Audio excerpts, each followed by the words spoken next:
Blacks in Technology. Blacks in Technology. Blacks in Technology. Blacks in Technology. Blacks in Technology. Blacks in Technology. Welcome, everybody, to another episode of the Blacks in Technology audio podcast. This week, this is episode 11. And this week we have Keatron Evans. He is a security guru expert, or information security guru expert, and he's on the show with us today. He's going to talk about his career. He's also an author, and he's authored a couple of security books. So we're going to talk about that as well. So we want to welcome to the show Keatron Evans. Thanks, Keatron, for joining us on here today. Sure, guys. Glad to help out. So let's get started with this podcast today. I know Ronnie's excited. Ronnie is into security as well, so I know he's pretty excited with this with the podcast for today. Oh yeah. We'll let Ronnie start off. Yeah. So, hey, Keatron, how would you say you got started in security or IT, and what's been your drive and motivation, and just give us a little bit more information about yourself. Well, I think I probably, got started in security and IT at really the same time. I mean, because I was probably 12 or 13 and, got exposed to a Solaris box that, some guys that work with my dad were getting ready to, throw out and replace with a new Solaris box. So he bought that thing home. Of course, he didn't know anything about computers, but he just bought it home and said, yeah, they're throwing this away. If you guys want to try to see what you can do with it, you can. So, I mean, I was the only one, of 8 kids, I was the only one that said, well, sure, let me see what I can do with that. So I took that box and, got it plugged in, figured out how to do some real basic things. Eventually got myself a big 14K baud modem and got connected to the internet, got on some BBS boards, and just started asking questions like, how do I change the background on my Solaris box? How do I, just basic stuff, learning the operating system. I mean, that's what got me started. And from that point, I was immediately got introduced to hacking because the guy that was showing me how to do a lot of the things as far as operating the Solaris box was this guy out of the UK. And ironically, he was a hacker, and this was back in the, like 91. So it was a long time ago.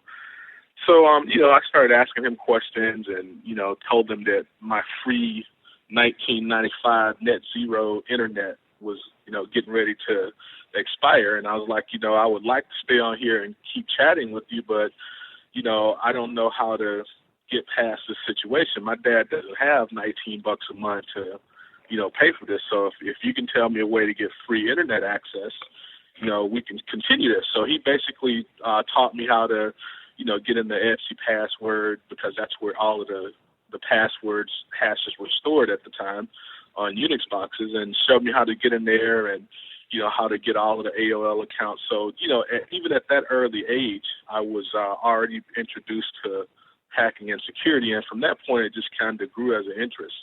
I mean, once I figured out I could get internet anytime I wanted without paying for it, that the power of that kind of, struck my interest.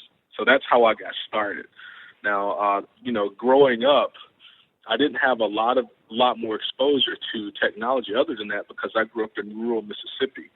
But, that was enough to kind of spark the flame. And, obviously I majored in computer science, which really didn't do a lot for me as far as security. But, it's some things about college and about that experience that's rewarding. But for the most part, I would say only like 1% of, what I learned in my CS degree actually relates to anything that I do now. Wow, cool. Sounds like you got started at an early age, like a lot of people do in IT. You see a lot of the successful people in IT, they usually have a similar story to what you just said. I got exposed at a very young age, and I just pretty much grasped interest from there and just start hacking away. Would you say, how were you finding, like, a lot of the information for your security or computer studies? Was it just asking people, or was it through material online? I know when I was younger, I came across the hacker's handbook or something like that online, and it's, like you said, started kind of talking about where you can find the passwords on Unix and Linux systems. I remember it was heavily talking about how you do war dialing, finding other modems and carriers and stuff online, and if you got a certain prompt, you knew if it was a VAX machine or something like that, then it started talking about how you can go with brute force attacks and stuff. But was that some of the same information you was finding?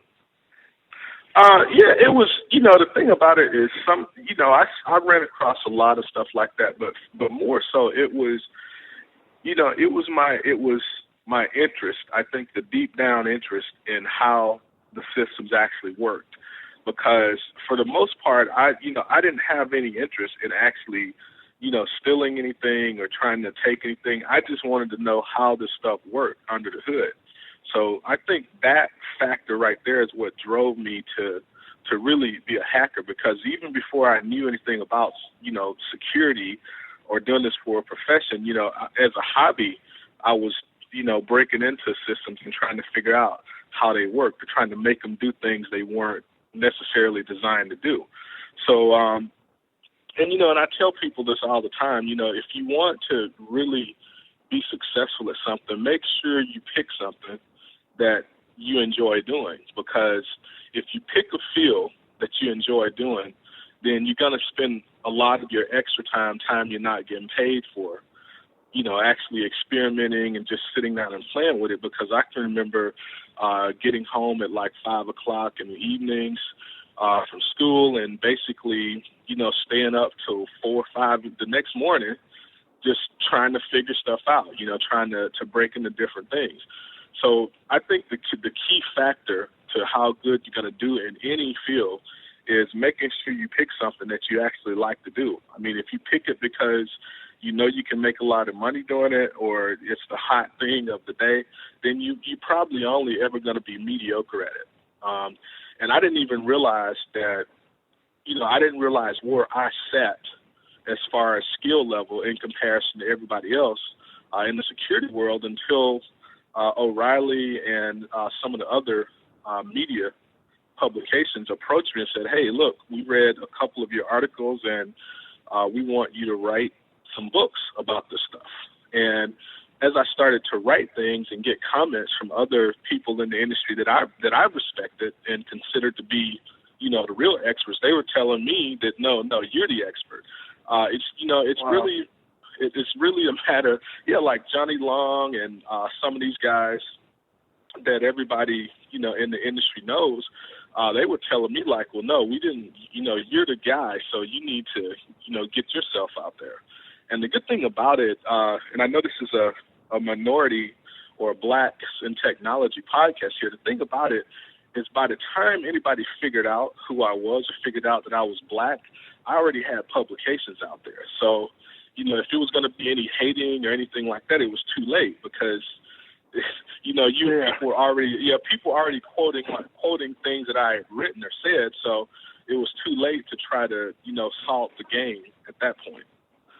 And I think that's a lesson for, I tell a lot of people that's coming up, don't be so caught up in trying to make yourself visible, as you're coming up. Get the skills first. Because if you know your stuff, then the come up will be easy. Get the skills first and then worry about trying to get your name out there. I mean, I see a lot of people trying to, really spend a lot of time networking and trying to make sure people know who they are. Well, it's great for people to know who you are, but you still got to know something after that, and I'm seeing more and more of that happen these days. That's some real good advice to people out there, because a lot of, like you said, a lot of people, I don't know if they want the notoriety or what it is, but I see a lot of people getting into, and in some ways it's a good thing, but I see a lot of people doing the social media branding thing before anything else, and I mean, it is what it is. Social media is what it is. It's a branding thing. I kind of, I rather let my skills speak for itself rather than just put myself out there like I'm some type of expert in some field or anything like that, and then let it speak for itself, and then the social media aspect will follow that. But I've noticed, I did a little research on you and just noticed some of the certifications that you hold, the CISSP, CSSA, CEH, CHFI, LPT, CCSP. I'm going to make all these known because it's quite an accomplishment to even, obtain certifications, let alone, the number that you have. MCSC Security, MCT Security Plus. What I want to know is, did you obtain all those through self-study, or did you go to classes and learn this and then, go on to take the test? A couple of them I got self-study, like the Security Plus. Some of them I got self-study, and some of them I got via the classroom. It's good you bring it up, and let me tell you why. All right, so at the point that I really started to get certifications, I was already, quote unquote, in the industry. I was already doing penetration tests. I was already doing forensics investigations. But here's the thing. So when I went after the MCSC and the Cisco, the CCSP, Cisco's security professional, I purposely took those 2 and 3 week boot camps or 2 and 3 week classes for two reasons. Number one, I got a chance to see other people who are actually going to go out and try to build secure Cisco networks and secure Microsoft networks for a living, where my job wasn't to do that. My job was to break into them.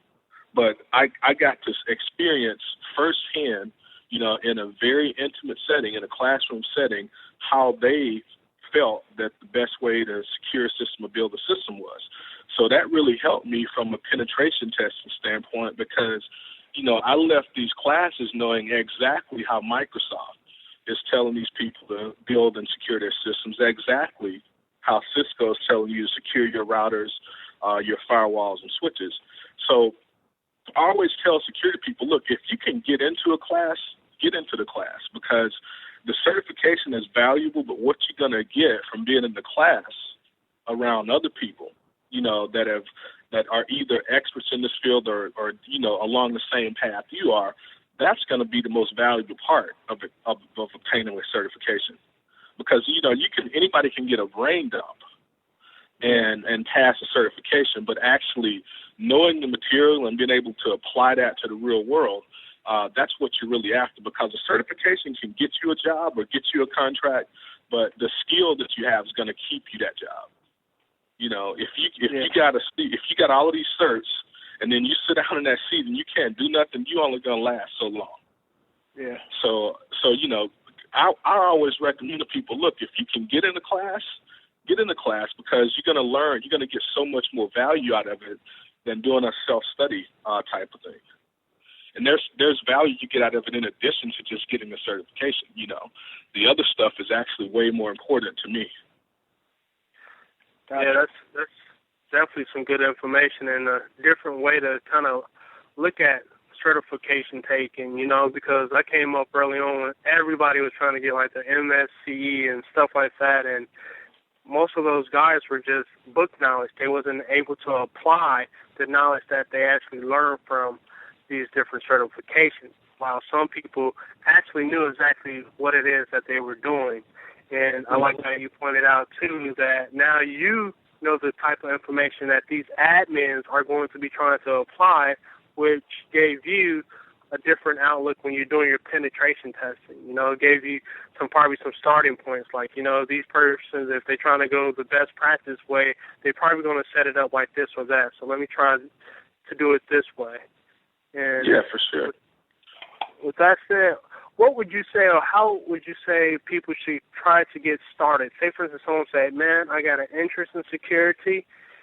What type of steps do you think they should take to actually get started in security?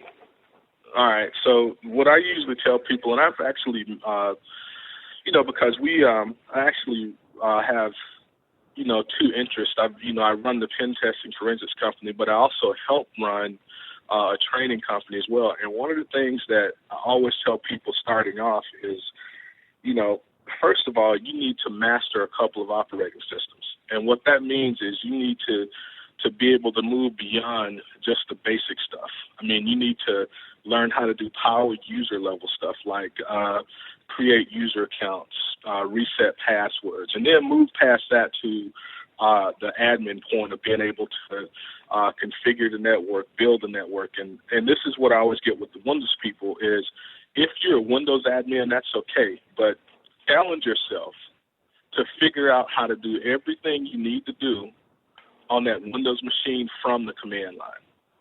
Like force yourself to master the Windows command line because that's really where the power is on the command line.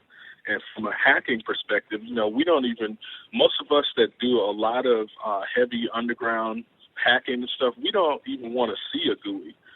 All we want is the command line because that's where the most power is actually. So I start off saying, look, sit down and learn the operating system. I mean, if you want to be a Windows security expert, you can't really do that if you don't actually really know Windows. I mean, you can check off a checklist or go or apply a template that turns on certain, security policy settings and stuff like that. But if you really want to call yourself a Windows security expert, you can't really be that without knowing how Windows actually runs. And by knowing how it runs, I mean under the hood. Same thing for Linux. Get yourself Ubuntu, Fedora. It really doesn't matter. Just take away the GUI and force yourself to learn how to do everything from the command line. Once you get past that point, then you can move into, networking those two machines. Let's say you did get Ubuntu and Windows 7. So figure out how to network those two, how to get those two machines running. And the reason I push people down this path is because, again, I see so many people come into security and, they've got all these security certs. They can run Core Impact and run all these tools, but they don't really know the operating systems that they're attacking. So they attack a Windows box. They get command line, as administrator or as system, which is the equivalent to root. Well, now, then what? You hacked the box. You got on the box. You got command line. Now what? Now what are you going to do? So you have to actually know the operating system to be able to do anything useful. Because, I can go and get a script kiddie that can pop a shell on a box, but, can you manipulate that machine from the command line and make it do what I need it to do? And if you can't do that, then it's kind of like you might as well just run a bunch of automated tools.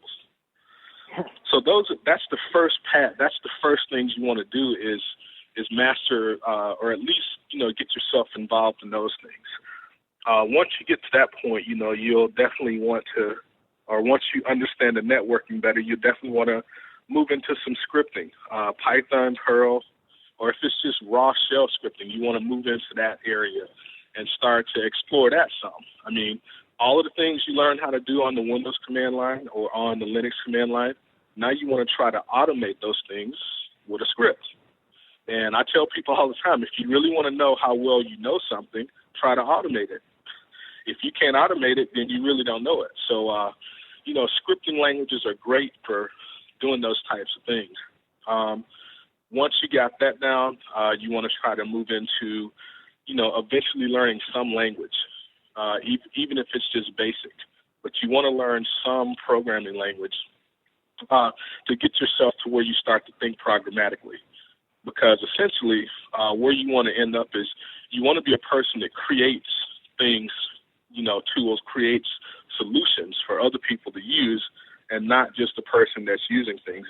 Because that's really how you get to the top of this industry, you become a solution provider, or you become a source of information that people turn to, and not just someone that regurgitates information that you get from other places.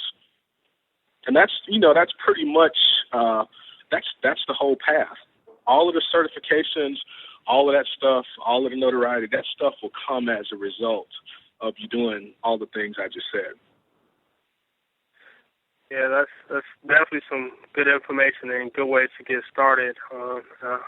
I can definitely agree with that, being able to really understand the operating systems and start moving towards some programming language and stuff. And one of the reasons why I like the security field anyway is because you get exposed to a lot of different things. You know, you have your sysadmins, you have your developers, and you as a security professional, you probably have to know a little bit about everything, how everything ticks, how everything works, from the system side of things to the networking side of things to the application side of things. And do you have a lab that you? Go ahead. Yeah, absolutely. We have so in the classes we do, like I teach ethical hacking, reverse engineering, and computer forensics for this company. I've talked to you a little bit about Blink Digital Security, which is my pen testing consulting firm, but also am part of Infosec Institute. And this is where we do the training. And honestly, I'm starting to get more enjoyment out of that because I'm liking the idea or liking the experience of bringing guys in that really are just getting exposed to it and kind of, giving them this information and allowing them to actually play with it, and learn hands-on. But I would definitely say, to go with what you just said there, if you can, get yourself in a position to learn things like that, it really only makes you better. Now, to what you said about having to know a little bit about all of it, we have a lab that I do on the second day of the ethical hacking class where they have to basically DNS cache poison a DNS server, and they basically cache poison the DNS server to make the DNS server, tell everybody that Google is at an IP address that you've got a exploit server sitting on. So now everybody on the network that types google.com into their web browser actually gets pointed to your exploit server because the DNS server that they're asking where Google is telling them Google is somewhere where it's actually not. So they're getting pointed to your exploit server. And on your exploit server, you've got a page that's a copy of Google that looks like Google. But, buried in your code in HTML, you've got an iframe that points to another server that loads a rootkit onto your machine via a system-level exploit that exploits a weakness in the Windows RPC service. Now, what the user sees is they go to Google and they get Google. But what actually happens is they go to Google and they get a rootkit plus, the attacker gets a root shell on their box. Now, to set that attack up and to be able to execute it, you have to know a little bit of HTML. You got to know a little bit of Python. You have to know how Linux works because your attack server is a Linux machine. You have to know Windows. You got to know how DNS works, and you got to know how web servers work. So to even set that attack up, you got to know a lot of different pieces of, the IT world and how different pieces work. And that leads right into what you were saying about it, and to really do security, you kind of have to know a little bit about all aspects of it. Wow. And I definitely want to say, go ahead. Sorry. Yeah, and that's just day 2. Like, we get a lot deeper than that, but that's on the second day. That's the level of stuff that we're doing.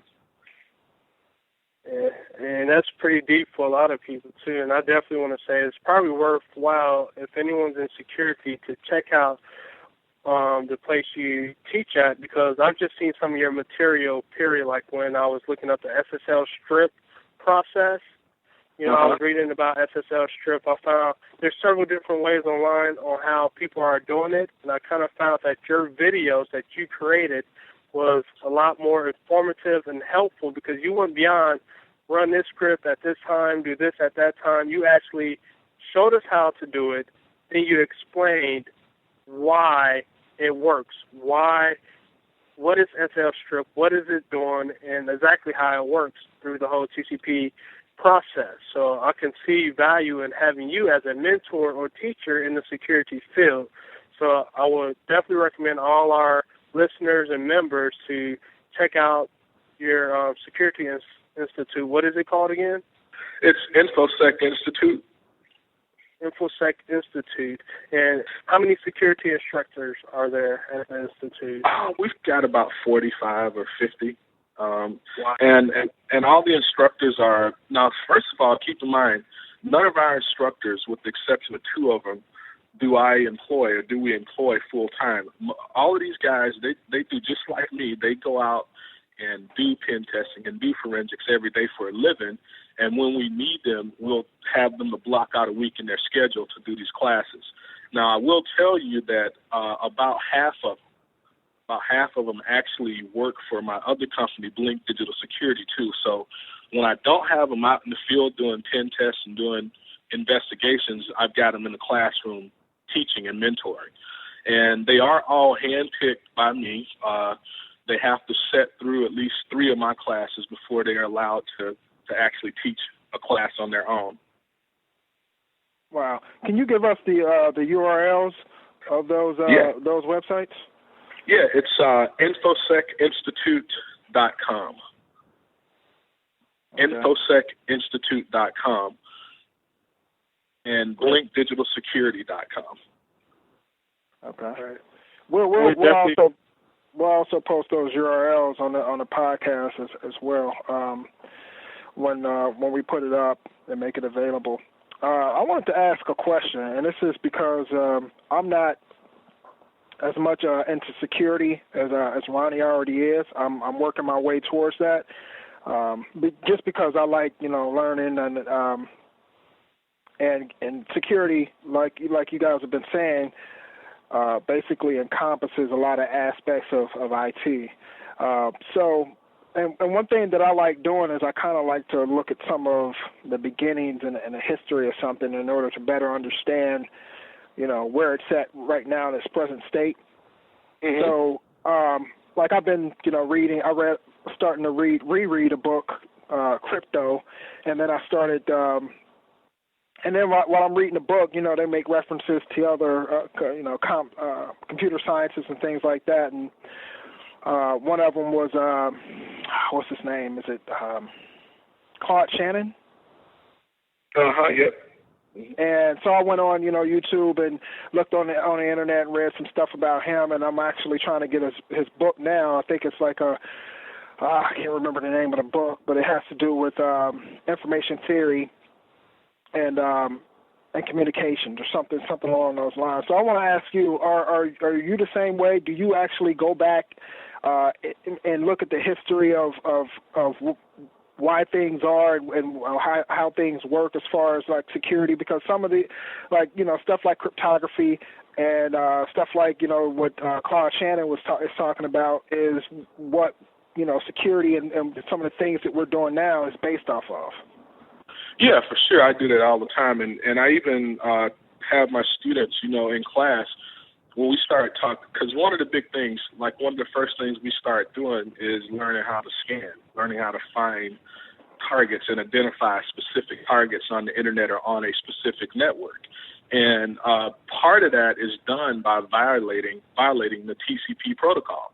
So the first thing I make them do is we go back and look at the original RFCs. I'm talking about from the 60s and 70s. We go back and pull up the original RFCs for the TCP protocol, and we read it. We read through Real quick, that's the request for comment in case anybody doesn't know what the RFC stands for. Yeah, so we actually go back and look at those, and, now you can see how the original authors and the original creators, what their mindset was when they were creating these protocols. Because some of the things that we get asked a lot is, well, why would TCP be wide open like that? Well, if you go back and read, the designers' criteria and how they were thinking at the time that they were creating these protocols, well, obviously security wasn't even in the back of their minds at that time. So, it was all about open things up and make things be able to communicate openly. So security wasn't even a thought. So, yeah, for sure, going back and looking at a historical beginning of even a protocol, helps you to understand a lot better as to why it is the way it is. And that includes SSL and everything else that we talk about in security. Great. Nice. Sounds like you're doing quite a bit in security and have a lot of knowledge. And how would you say that, how long have you been running your security company now? I've been running, so actually this is my third company. I started one back in 2002, and we kind of built that up and then we sold it, which was the goal for that company. Just didn't expect to sell it as fast as we did. But Blink I've had going since 2005. Okay. And Infosec Institute actually started back in 1999. Wow. So you've been doing this for quite some time now. Yep. Mhm. Can you tell us a little bit about your books? You're the author of a couple of books dealing with security. So give us the title of those books and tell us a little bit about each one of them. Okay. So there's a couple. There's some intrusion detection books that I'm actually currently working on now. A lot of them are still in publication. Some of them are actually in litigation right now because we've got a case going with Google Books where they basically took a couple of our books and just put them on Google Books without, getting permission and stuff like that. So not really supposed to talk about those much, but I can tell you about the most recent publication, which is Chained Exploits, Advanced Hacking Attacks from Start to Finish. And, you can get that on Amazon, Borders, Barnes & Noble, anywhere you can buy books. Okay. Or if you can't remember Chained Exploits, you can just go on Amazon and search for my name, and it'll be the first book that comes back. There's a couple of other early publications, like if you go on Amazon, you'll see there's a A+ Net Plus study guide that I co-authored, and with Cybex, and there's a few other publications you'll see out there as well.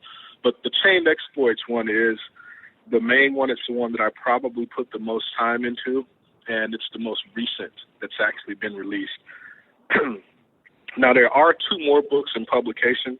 One is a forensics type book, and actually what I'll do is I'll make sure you guys get a pre-release copy of it. So before it's actually released to the public, I'll get you guys a copy, and we can maybe do another podcast and talk about it a few weeks before it's actually released. Man. That'll be excellent. Yeah, for sure. Wow, I would like that a lot. But yeah, Chained Exploits is the main one. It's I think it's sold now about 6,500 copies, 7,000 copies, something like that. It's been translated to 4 languages, so it's doing really well, actually. All right. In that chain exploits, I haven't had a chance to really dig deep into it, but if you can describe to the audience what type of security book is that? What is chain exploits, and what can people expect to walk away when they read that book? Is it more of a how is exploits created? How can you create exploits, or how do you find exploits? Yeah, it's actually a hacking how-to. It's a hacking how-to with screenshots, exact commands. In other words, if you download, backtrack, get the tools that we tell you to get, and all of them are free, and just follow the exact instructions we give in the book, you'll be able to do the same attacks. Now, the thing is the way that I wrote it is we actually put all of the attacks, we wrapped them inside a novel. So it's a character, this guy named Phoenix. By day, he's a white hat. In other words, he's a network administrator for a very large pharmaceutical company, but by night, he's a black hat. So at night, he breaks into high-profile networks, steals information, and sells it for lots of money. So, it's a hacking how-to. If you read Phoenix's attacks and look at the screenshots and follow it step by step, you successfully carry out the attacks. And this is everything from violating SSL to exploiting Windows machines missing a patch, hacking wireless, getting past, port security on switches, like everything. If you could just think of if you just laid out the top 10 security attacks, we've got them in that book. And each attack or each chapter is laid out in a novel type of format. So there's a story behind the attacks. It's not just a technical, here, do this, here, click this, here, type this. It's a novel behind it. There's a reason he's attacking each one of these sites. And the reason we wrote it that way is a lot of the really, really technical books out there are a little dry, so it makes it hard to actually read them. So we tried to make it to where it's interesting to read. It's a story behind it, and you learn a lot of technical information. We've even found that people that aren't technical at all are a fan of the book just because of the possibilities of the attacks that you hear in there. So the title, Chained Exploits, comes from the fact that we really want you to see that, having root access to a box based on this particular vulnerability is one thing. Then you take that and combine it with the biggest vulnerability, which is human ignorance. And then you combine that with the fact that no software is 100% secure. Then you combine that with the fact that a lot of these tools are readily available. That's where the concept of chained exploit comes in, is we're not just taking one exploit, we're taking a bunch of vulnerabilities, tying those together, and showing you the devastating impact of having a bunch of different vulnerabilities coagulated and put together to go after a specific target. That definitely sounds like a good book. I know I am going to make it a goal to pick that book up and read it right now. I'm going back through that book called Hacking, The Art of Exploitation, the second edition. I read the first edition, and the second edition I kind of like just because it goes deeper into a little bit more programming. But you're so right about how a lot of security books can be dry.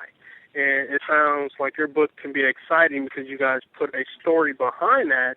And a lot of different people learn different ways, and sometimes if you wrap it up in a story, people can grasp what you're saying a little bit easier. They can picture themselves as that character and actually doing the work itself. So that sounds exciting in itself, and it looks like it would be definitely a good read.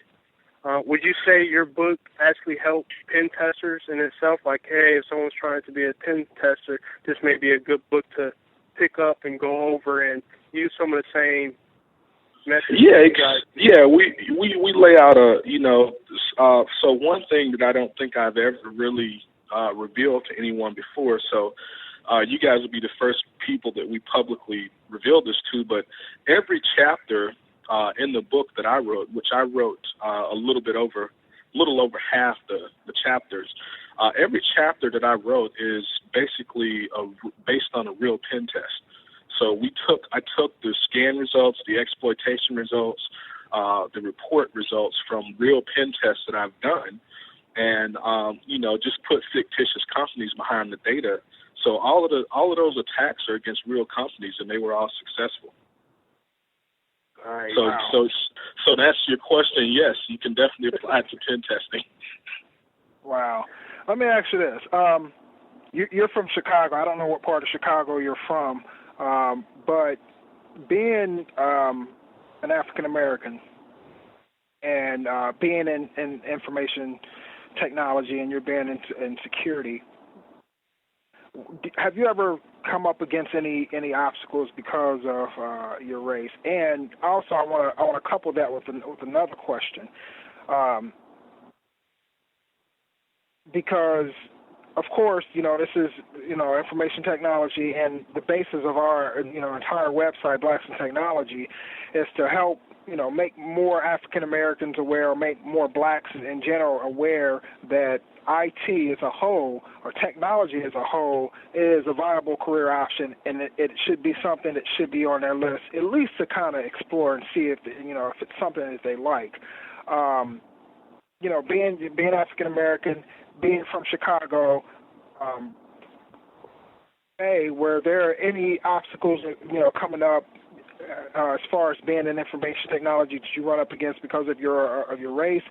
And B, what is it, we always try to make people aware of, or try to find out why more African Americans or more blacks aren't getting into IT, and just wanted to get your thoughts on why you think there are not as many African Americans in IT, and what do you think, we all can do to kind of help the next generation or the next person get into IT? All right, so for the first question, there has been occasions where there's been some things that I had to get past, because I'm an African American. I mean, I've even had, there was one specific instance I remember for sure where I had a student in a class to just basically flat out tell me, well, this is you're not the person that I was told is going to be teaching the class, and I just don't really know what I could learn from your kind. Like, he actually said that to me in class. So, at that point, and where I'm going with this is really, you're going to have to deal with issues, for being black, but just you might have to deal with issues because you're short, or because, you're from a certain country, or you're tall and the person doesn't like tall people. But the way I dealt with that is I could have actually just kicked him out of the class and gave him his money back. I could have done that, but the way I dealt with that was, I just kind of catered to him a little bit throughout the week, and maybe I'm going to say probably by Tuesday afternoon, he realized that I actually knew what I was talking about at that point. And then it went from, you can't teach me anything to, hey, I'm craving this knowledge, so show me how to do, A, B, and C. Stuff outside of the book, the courseware we're working. So did he ever apologize? He did apologize, and by Friday, this guy was actually my biggest cheerleader.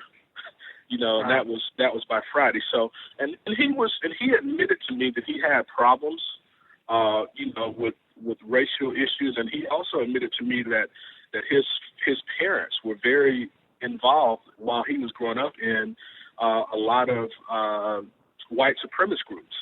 So he admitted these things to me. He said, he was like, you actually did the best thing for somebody like me, because he was like, now I've actually got, some knowledge, and I've got an experience under my belt that's close to my heart that lets me see that everything that my parents told me isn't 100% the truth. And, and that kind of, and dealing with it that way, I feel like what happened as a result of that is really, that's the best way to deal with it. Because just telling somebody that they're wrong, that doesn't do much these days. Because honestly, who are you to tell him that his parents are wrong? And the only way you can convince him is you have to show. So I think that, yes, I have run into those issues, but I transparently deal with it, just from letting what I know and what I'm capable of doing speak for itself. Now, to the second question, why do I think that there's not a lot of African Americans in it? Well, honestly, I see a lot of African Americans trying, and one of my personal goals is to eventually start to put up some facilities and things like that to help bridge that gap. But some of the things I see now, I can remember last year I hired 2 senior level penetration testers, and I put an ad in the newspaper for the positions, and and I had very clearly in there what the requirements were. You needed to know this, you needed to know that, you needed to have a desire to learn security. And out of the few African American resumes that I got, I mean, I had guys coming in to tell me, like, look, you should hire me because guess what? I've got my A+. And I'm like, what, do you understand what we do and to what level we do it? Yeah. Because, and, the thing is, and what I found out is as I drive around Chicago and, New York City and all these places, I see that in the black community, a lot of the training centers and things like that, they're still pushing and selling A+, CCNA, and Net Plus like it's a golden ticket to get you in any position you want to be in IT.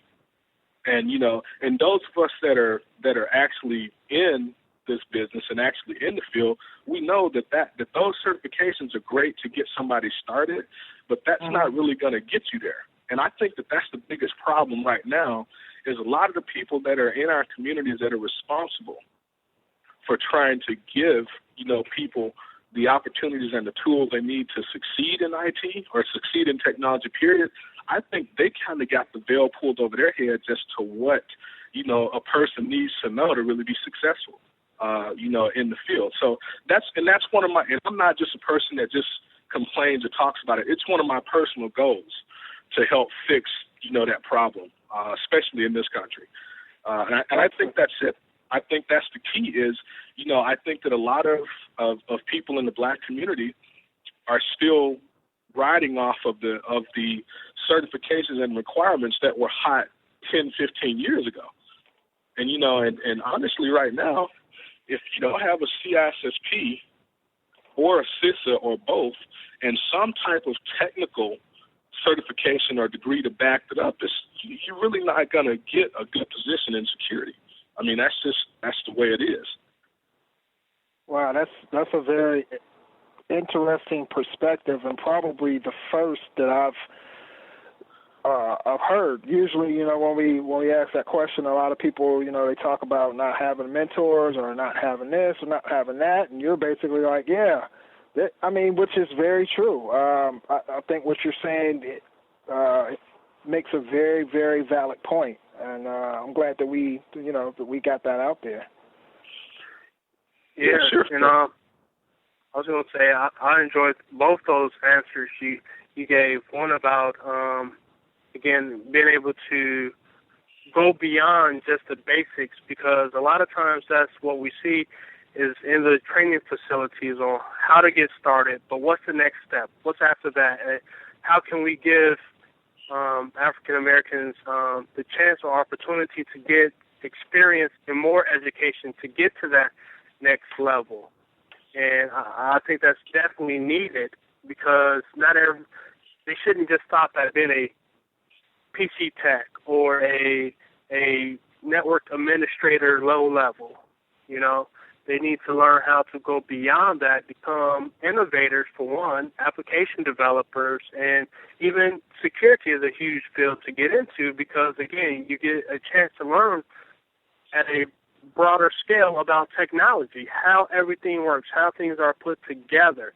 And again, that's why I kind of like the security field, is because it exposed me to a lot of different things, different operating systems, Windows, Linux, Unix, application design, whether it's C or C++, PHP. You know, it just exposed me to so much, and I've always had that thirsty of knowledge.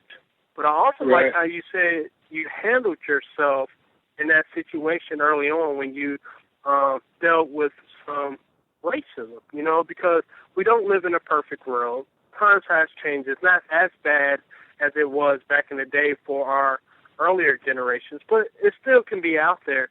But I like how you handled yourself, and most people, we should always try to handle ourselves positive, you know. And I'm a firm believer, if you think positive and you just keep moving forward, eventually you're going to break down those barriers. And like you said, you was able to lead by example, and that person, you probably helped change him where he's going to go back to his friends and say, oh, it's not all that bad. Because you can almost find bad in almost any culture, you know? Yeah, for sure. And the thing is, we need to be more positive and think positive and continue to work through trials, and don't always have in the back of our mind that we're being held back because of our race. We just need to have our goals, what we want to do, and just keep working towards it. If you're at a company and you feel that they're doing you wrong, you keep trying to do good, and eventually you may just have to leave. You know, just keep moving towards your goals, and don't let anyone stop you. Yeah, I think, you know, one of the things I always tell, you know, other people is, look, you know, when you come up against somebody that's racist or prejudiced, you shouldn't look at it as, you know, don't buy into this hatred and all of this stuff. Think of it as all right, it's a form of ignorance. They think that because they don't know any better. So your primary goal at that point should be to teach them better. And if that means, just, showing them what you know or teaching them what you know, then so be it. But it can't, you can't take a hostile confrontational situation like that and fight it with a hostile confrontational response. That never works. That just leads to more confusion. So, and that's kind of why I chose to deal with it the way that I did. And there's been several other times too, but I will say this, and this is not a popular, thing to say. I think that a lot of times we in, the black community, we use that whole race card or that racism thing as a crutch to get around the fact that we really need to buckle down and learn what we need to learn oftentimes too, because I have had, I don't have many African Americans in my classes, but occasionally I'll have a few. And I did have a young lady one time to pull me aside and tell me that basically I should be doing a lot more to try to help her than I should be everybody else in the class. And, I told her everybody in this class paid equally to be here. So, and I open it up to everybody and say, look, we in class at 7:30, 8 o'clock tonight p.m. If you want to stay late, I'll be willing to stay late with you, but I'm not going to, single out her because she's an African American and say, you know what, I'm going to spend some even extra time with you, because that's the kind of stuff that got us in the situation we're in now. So why would we want to do that on the opposite side of the spectrum? Yeah. I definitely feel that. Everyone paid an equal price. You just want to help people who wants to be helped. If you have the desire, they should be stepping up and showing that, hey, I want to do the extra effort to learn more because that's what I want to do, right? And yeah, for sure. Also want to say, just definitely keep us posted when you start wanting to reach out and do more, like opening up facilities and stuff, because Greg and I, we started the whole Blacks in Technology site. Is coming up on a year in February. And one of our goals that we keep trying to push towards is to open up more training, virtual training at that, online. So we've been trying to seek out some volunteers and people to help us put together some different classroom programs and stuff that we can offer to the African American community that can help them get to that next level. We've been talking about virtual labs and different course materials. Like one of our things is, like, we kind of started this now on the site where we said, let's just pick a book that we all can go out and get. Then we'd go over that whole book like a study group, chapter by chapter.